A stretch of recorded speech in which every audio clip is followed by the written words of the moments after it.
bullseye every week with her hard riding. Straight shooting.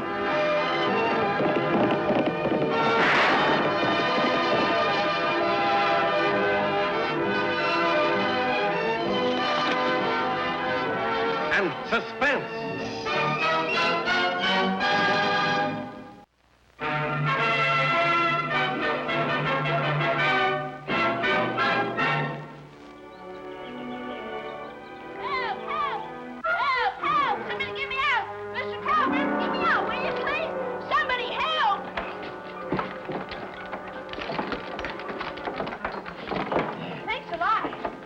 This what I'm paying you for? Practicing circus stunts? Gosh, Mr. Calvert, I'm sorry.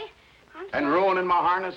But, Mr. Calvert, the chair slipped and I sort of just caught myself. You ought to be ashamed of yourself, Tagg Oakley. Playing. When I hired you to clean and polish the saddles and other gear. But I have, Mr. Calvert, I have. Sure. Look, I did this one, and this one, and that one over there. What the hell? Here. Gee, thanks a lot. Here's another 15 cents for doing a nice job. Gee, you're only joshing. Of course. Say, are there any other chores you want me to do, like cleaning up the yard or something? The yard? Uh-huh. Are you admitting you didn't do a good job yesterday cleaning up the yard? Oh, that's right, I did do it yesterday. Of course it was a good job. Do you want me to whitewash your stalls? It's worth 50 cents, but I'll do it for a quarter. Some other time, Tagg. Gee, thanks a lot, Mr. Calvert. That's real nice of you. Hi, Mr. Calvert. Hi. Is Tagg in there? Yes, he is. Thanks a lot. Hi, Johnny. Hi, Tagg. How'd you make out today? Not too good. I chopped wood for Mrs. Perkins, and all I got was 10 cents and splinters in both hands. Gosh, so far I've made $5.35, enough to go to the county fair. Gee, you're lucky. All I was able to make was $1.04. I guess I won't be able to go with you like we planned, Tagg. Gosh, that's too bad. You know, it's getting harder and harder to make an honest nickel. What we need in this country is more paying chores for us kids. I guess you're right. Hey, that's my Uncle Joe.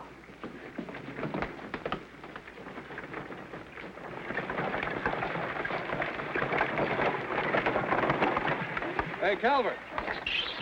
Where you going, Uncle Joe? Saddle Hill, Johnny. Can I go with you? Hello, Dixon. Hello, You call Calvert. me? Yes, looks like I need a new hub and a couple of new spokes. You can have it ready for me by the time I get back from Saddle Hill? I don't see why not. Good. Say, I'm gonna need a horse. Well, take mine. He needs a little exercise. Well, thanks.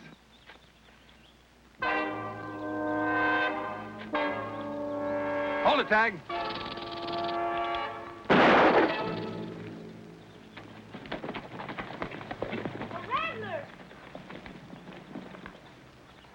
What's going on? Who fired that shot? Mr. Dixon, he saved me from that rattler, Annie. It was crawling right for Tagg when Uncle Joe grabbed Mr. Calvert's gun and bang, he got it. And from 25 feet away. You couldn't have done better, Annie. He shot right from the hip. Thought you didn't know how to use a gun, Joe. Never saw you wear one. Well, that is, beginner's luck, I suppose. You better get back to the ranch soon, Johnny.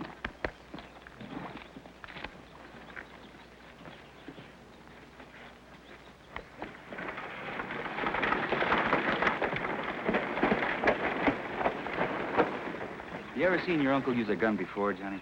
No, I haven't. He won't even keep one around the ranch.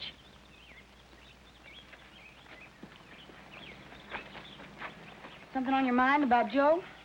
He's 25 feet away, and he shot from the hip. So?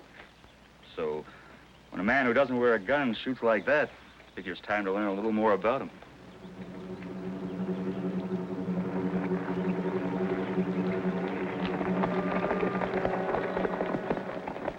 Hey, do you want some water? Nah, I want to go to that county fair. Yeah, it won't be any fun going to the county fair without you. How about Banker Willis? His windows need washing. Nah, he turned me down. Oh, you must have gotten him when he wasn't feeling so good. Come on, I'll go with you. I'm a sharp dealer, Mr. Willis. Sharp and honest, mind you. But in you, I reckon I've met my match. Well, look what you've got. $17.50 is an awful lot of money to pay for a broken pen and ink set. Yes, but that's a genuine antique. Just the same, I calculate I'll be lucky if I break even. Good day, sir. Good day. Holy Toledo. $17.50 for an old busted pen and ink set. We got lots of old stuff up on our attic better than that. You have? Sure. Uncle Joe's been after me to clean it out. Johnny, we're both going to the county fair. Come on. Hey, Mr. Wade. Huh? Johnny's got an attic full of junk. I mean, antiques. Oh, he has. Sure. They're up at my Uncle Joe's ranch, about 5 miles from town. The Dixon Ranch. You can't miss it. And you can buy them cheap. Cheap? Is your uncle at home, son? No, sir. But he's been after Johnny to clean him out. Well, I'm heading in that direction anyway. I'll see you boys up there in a little while. Good. Let's get our horses.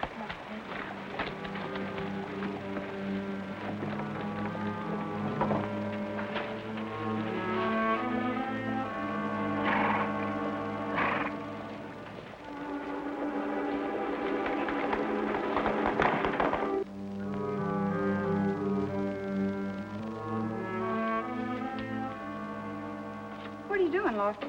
Writing? Yes, I know, but are you checking up on Joe with the state authorities? Mm-hmm. If you ask me, you're wasting your time. Maybe. It's my duty as deputy to see if he's a wanted man. We do that very nicely together, don't we? Oh, Lofty, after all, Joe's our friend, and we've got to trust our friends. You know, Annie, being a woman, you sometimes let sentiment blind your better judgment. And you, being a man, must always keep your mind open to suspicion. It's my job, Annie. You know that. Oh, well. Oh, Lofty, maybe you ought to check up on little Johnny, too. He may also be wanted.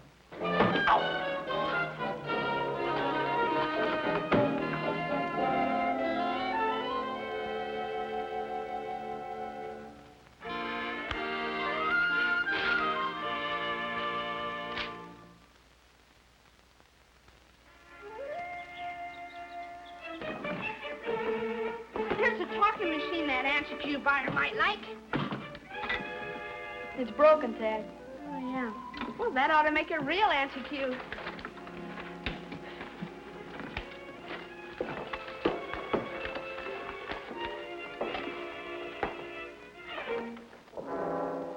Guns.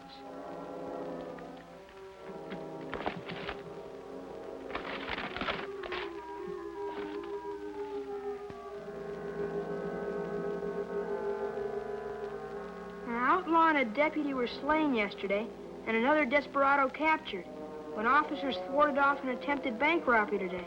What'd you say, Johnny? Oh, nothing, Tagg. I was just talking to myself. Here's some more antiques. Hey, Johnny, you don't look so good. You sick or something? I'll be all right, Tagg. Hey, it must be that buyer.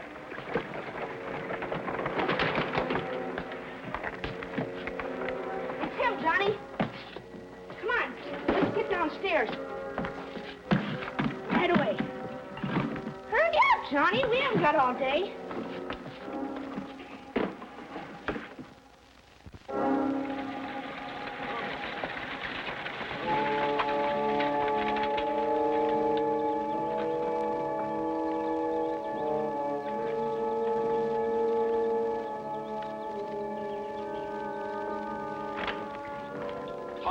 Good morning, sir. And a good morning to you, sir. Permit me to introduce myself. Homer Willoughby, antique dealer. Could I interest you in either any buying or selling? I'd go on the stage if I could put on the act you do. Well, how'd it work this time?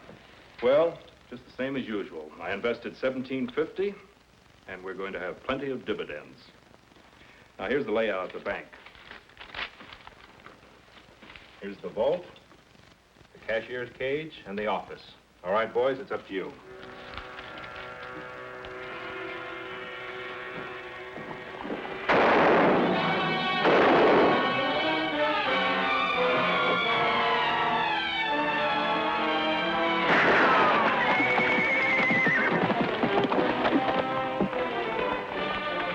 one who rode out.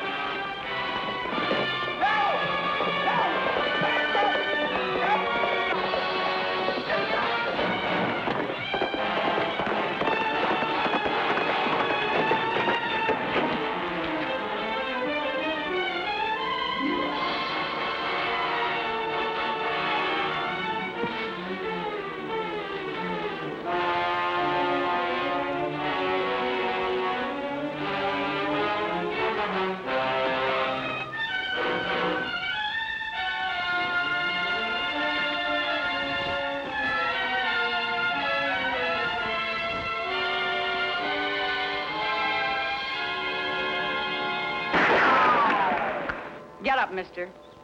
Come on, get out of there. All right, let's go.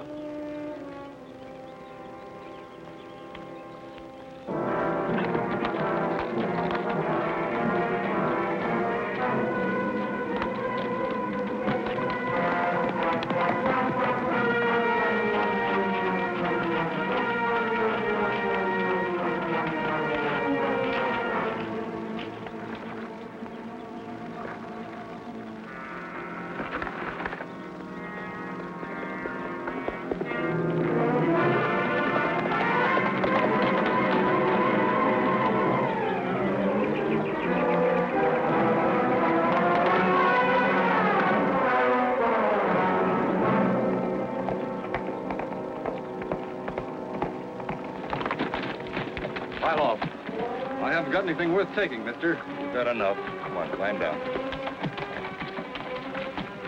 Take off your coat and your hat.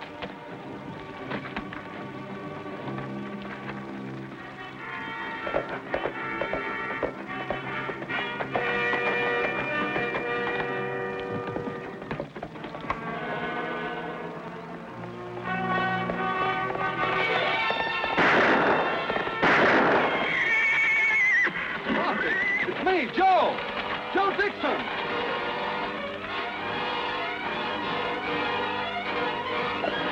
What's the idea of shooting at me? Get out. Where'd you get that horse? The man with a gun took my hat, coat, and Calvert's horse. What happened? He's one of the two outlaws that robbed the bank. I was tracking him. Oh, so that's why he headed me in this direction. He figured you'd recognize his horse and go after me, giving him a chance to make a clean escape. Pretty slick. You think so? Quite a coincidence you're running into him the way you did. What are you driving at, Lofty? Nothing at all.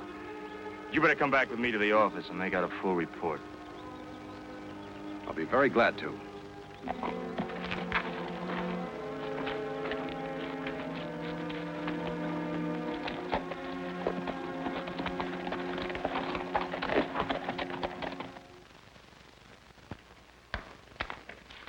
There's your report. You forgot to sign it. Believe me or not, Lofty, I had nothing to do with those outlaws. I didn't say you did. No, but that's what you're thinking.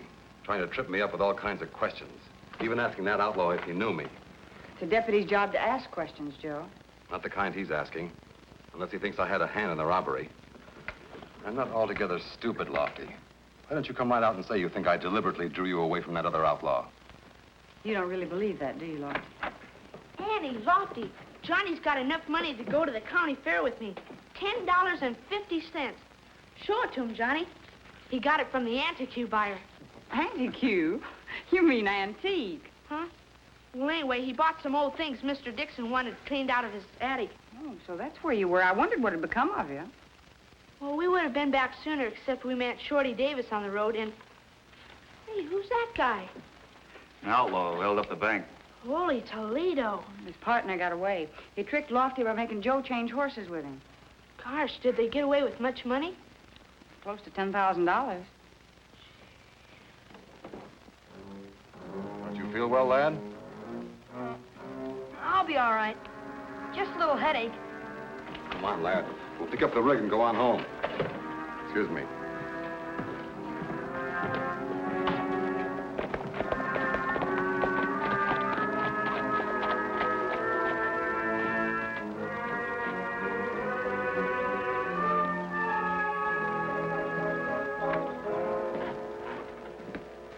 Sure sure took your time getting back here. Where's the bank money? I ain't got it. Idaho has. Didn't he turn it over to you? I got news for you. Idaho's in jail. What? When you two failed to return here soon enough, I figured something was wrong, so I went back into town and checked. Well, didn't he have the money on him when they grabbed him? No. He must have hid it somewhere. And wherever he hid it, we've got to find it, and we've got to get Idaho out of jail. That's going to take some tall doing. I don't think so, Hardy. It just so happens that among the antiques I've collected, I have a set of skeleton keys that'll open any door. And when the sheriff's young nephew, Tagg, is busy selling me some junk, you'll be springing Idaho. Yeah? What about that girl and the deputy? What'll they be doing? They'll be out looking for you. I'll arrange that small detail.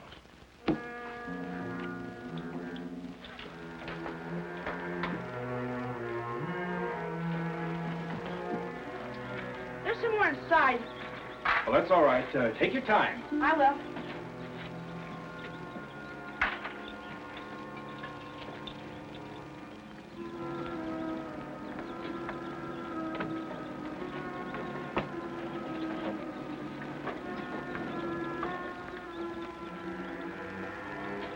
I looked everywhere inside, but this is all I could find, Mr. Willoughby. Well, Tagg, they certainly don't look like antiques. However, I'll give you 50 cents for the lot. Gee, thanks a lot. Well, I'll be seeing you a little later, Miss Willoughby. All right, son. See you later.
Glad to see you well enough to fatten the wood box, Johnny.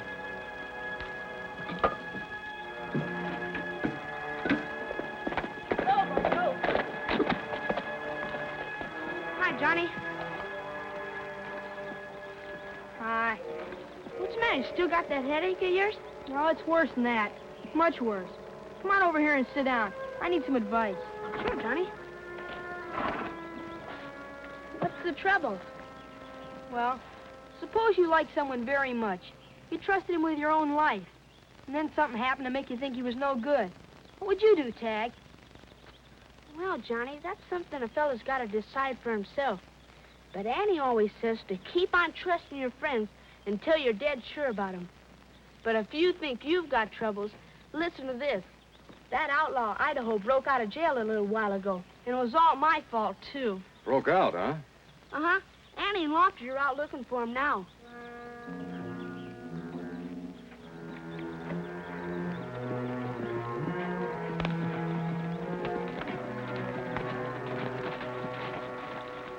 Very good afternoon to you, miss and sir. What in the world? Relax, mister.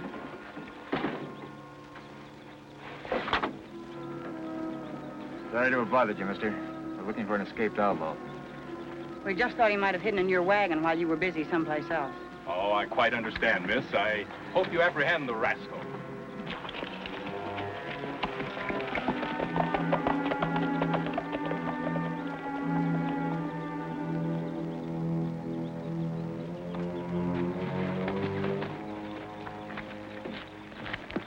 You think they smelled a rat? Why should they?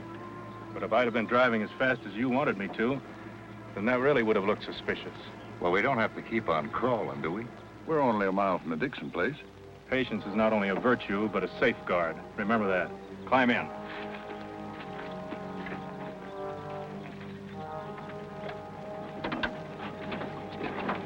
Let's go.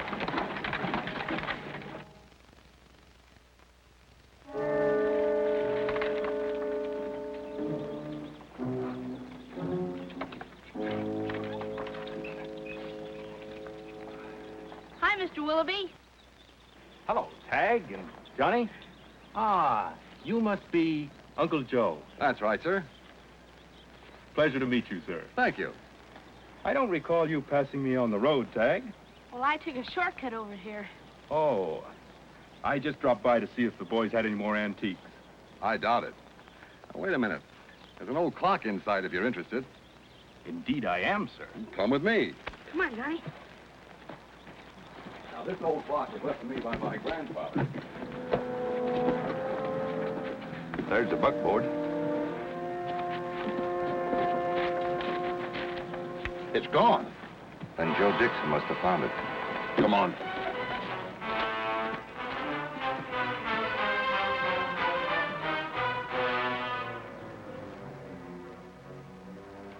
Frankly, I'll be lucky to break even. Hold it. You again. What do you want this time, my shirt? We'll take that bank loot, smart guy. And don't tell us you didn't find it tied under your rig.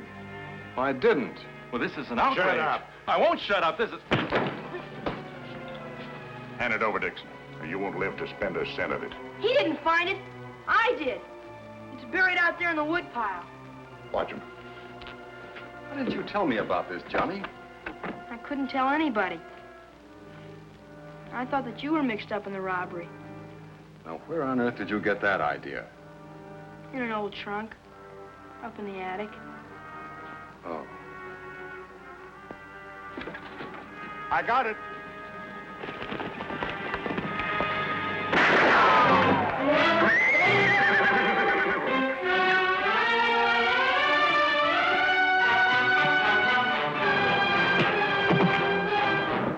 Hold it.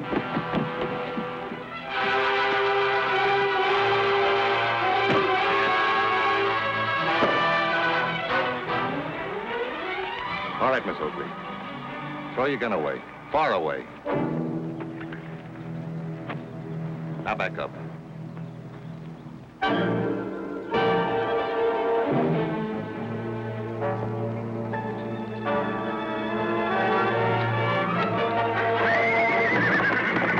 Annie, he's getting away on Pixie. Back up, Pixie. Back up. Yeah, get out. Go ahead. Back up, Pixie. Back up. Get out. Go ahead.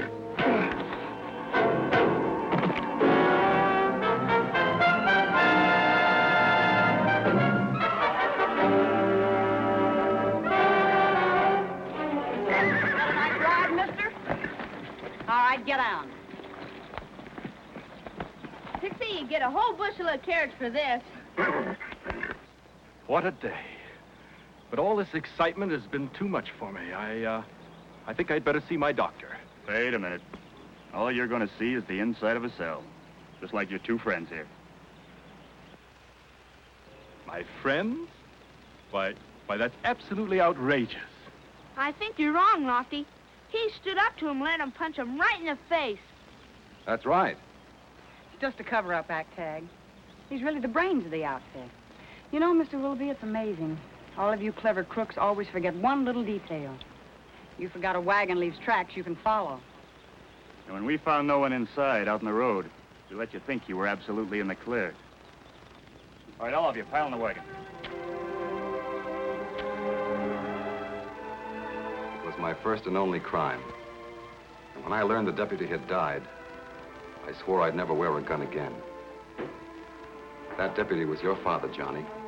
I'm not your real uncle. When I got out of prison, I learned that you'd been left with folks who really didn't want you. They let me have you very gladly. You were only 4 then. I made up my mind that I'd do my best to take your father's place. Well, that's it, Johnny. I don't suppose you'll want to stay with me now. But But there's one thing I am certain of. I wasn't the man who shot your father. You must believe that. I do believe you, Uncle Joe. Thanks, Johnny. Hey, quit it, Uncle Joe. You're breaking my ribs. Hey, come on. I won't be much good on the ranch with my ribs busted. Then you're not leaving me. Of course not. Hey, come on, Tagg. We better get ready for our trip to the county fair. You bet. I knew we'd make it somehow.